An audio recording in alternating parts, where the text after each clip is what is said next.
অসমৰ মাননীয় মুখ্যমন্ত্ৰী হিমন্ত বিশ্ব শৰ্মা ডাঙৰীয়াৰ নেতৃত্বত স্বাস্থ্য বিভাগে সমগ্ৰ ৰাজ্যখনতে কেইবাটাও বেমাৰৰ যথেষ্ট ৰোগী গ্ৰাম্যাঞ্চলত উপযুক্ত চিকিৎসা নাপায় আৰু চিকিৎসা নাপায় কাৰণে বহু সময়ত যেহেতু বেমাৰটো যদি ডায়াগনোসিস নহয় তেতিয়া ভুল চিকিৎসাৰ কাৰণেও বহু মৃত্যুবৰণ কৰে। এতিয়া আমাৰ 18 বছৰৰ তলত বিশেষকৈ নহয় জানো 18 বছৰৰ তলত যিখিনি ব্যক্তি আছে শিশুৰ পৰা আৰম্ভ কৰি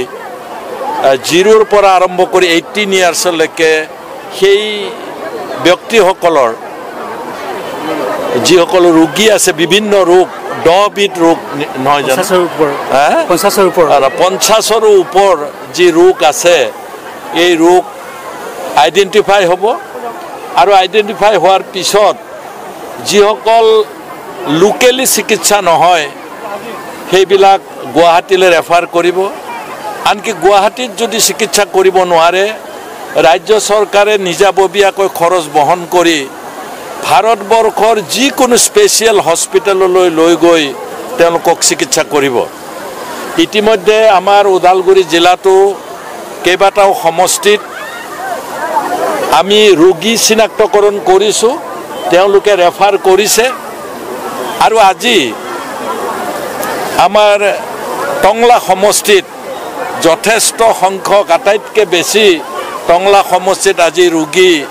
আমাৰ জিলা স্বাস্থ্য বিষয়াসকলৰ জৰিয়তে আমাৰ ডিচি ডাঙৰীয়া আছে তেওঁ নিজেও ইনিচিয়েটিভ লৈছে আৰু জিলাৰ যিসকল বিষয়া আছে ইনিচিয়েটিভ লৈছে। এইটো মেগা স্বাস্থ্য পৰীক্ষা যিটো আজি টংলাত হ'ব ইয়াৰ পৰা যিখিনি ৰোগী বাছি উলিয়াব সেইখিনি তেখেতসকলে ৰেফাৰ কৰিব, স্থানীয়ভাৱে চিকিৎসা কৰিব পৰাবিলাকক ফ্ৰীকৈ কৰিব আৰু গুৱাহাটীলৈ পঠিয়াব লগাবিলাকো ফ্ৰী হ'ব। গুৱাহাটীৰ বাহিৰত ভাৰতবৰ্ষৰ স্পেচিয়েল হস্পিটেলত পঠিয়াব লগাবিলাকো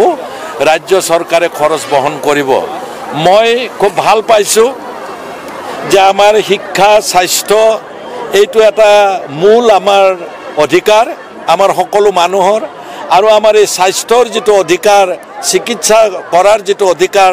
ৰাজ্য চৰকাৰে ইমান গুৰুত্বপূৰ্ণভাৱে লৈ এই বছৰ তেওঁলোকে যিটো শিবিৰ কৰিছে সেইটো শিবিৰটো অকল শিবিৰ বুলি নকয়, আমি এটা মেগা শিবিৰ হিচাপে গ্ৰহণ কৰি আমি ৰাইজক যি সেৱা আগবঢ়াব বিচাৰিছে অসমৰ স্বাস্থ্য বিভাগক মই স্থানীয় বিধায়ক আৰু এগৰাকী বিধায়ক হিচাপে মই বিভাগক ধন্যবাদ জ্ঞাপন কৰিছোঁ, মুখ্যমন্ত্ৰী ডাঙৰীয়াক ধন্যবাদ জ্ঞাপন কৰিছোঁ আৰু আমাৰ ওদালগুৰি জিলাৰ স্বাস্থ্য বিষয়াকে ধৰি ডিচি ডাঙৰীয়াকে ধৰি যিসকলে ইনিচিয়েটিভ লৈ টংলাত এইখন ছাকচেছফুল কৰিবলৈ তেওঁলোকে গৈ আছে তেওঁলোকক আটাইকে সকলো পৰ্যায়ৰ আনকি তৃণমূল পৰ্যায়ৰ পৰা যিসকলে ৰোগীক সংগ্ৰহ কৰি ইয়ালৈ